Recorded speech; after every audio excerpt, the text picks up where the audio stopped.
بسم اللہ الرحمن الرحیم۔ رہ گئی اذان کی رسم۔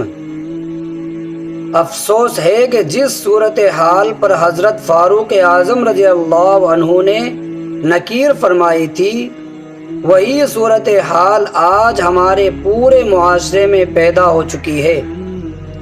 بڑے اور با اثر لوگ اذان دینے کو باعث عار سمجھتے ہیں، اور عام طور پر مساجد میں ایسے لوگ مؤذن رکھے جاتے ہیں جن کی معاشرے میں کوئی وقعت نہیں ہوتی۔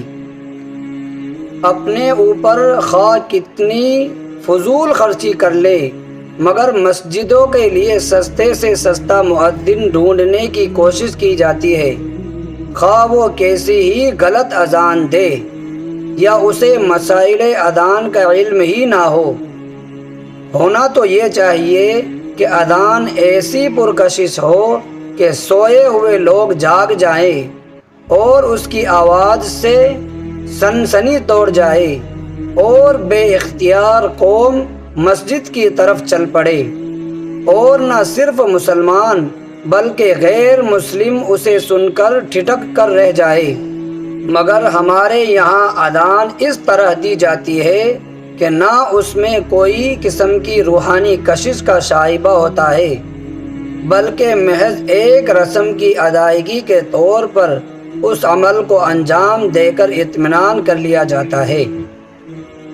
مؤذن حضرات نہ صرف یہ کہ اذان کے مدوں میں حدود سے تجاوز کرتے ہیں، بلکہ بہت سے مؤذن تو صراحتاً غلط تلفظ سے اذان دیتے ہیں کہ مطلب بالکل غلط ہو کر رہ جاتا ہے۔ مثلاً اللہ اور اکبر کے الف کو کھینچ کر پڑھنا اور اشہدو کو آشہدو پڑھنا وغیرہ۔ اس طرح کی غلطیاں عام ہیں جن کی اصلاح ضروری ہے۔ ذیل میں اذان سے متعلق چند اہم مسائل ذکر کیے جا رہے ہیں۔ وقت سے پہلے دی گئی اذان کا حکم۔ اگر وقت سے پہلے اذان دے دی گئی تو وقت کے بعد اس کا دوبارہ پڑھنا ضروری ہوگا۔ بغیر وضو کے اذان و اقامت کہنے کا حکم۔ اذان باوضو دینا مستحب ہے، لیکن اگر بغیر وضو کے اذان دے دی تو گنجائش ہے، اور بلا وضو اقامت یعنی تکبیر کہنا بہرحال مکروہ ہے۔ اذان کا مسنون طریقہ۔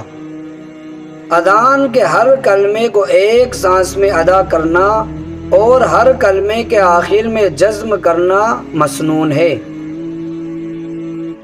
اذان دیتے وقت کانوں میں انگلیاں ڈالنے کا حکم۔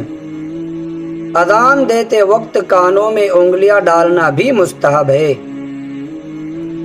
مسجد میں مائک کے ذریعے اذان دینے کا حکم۔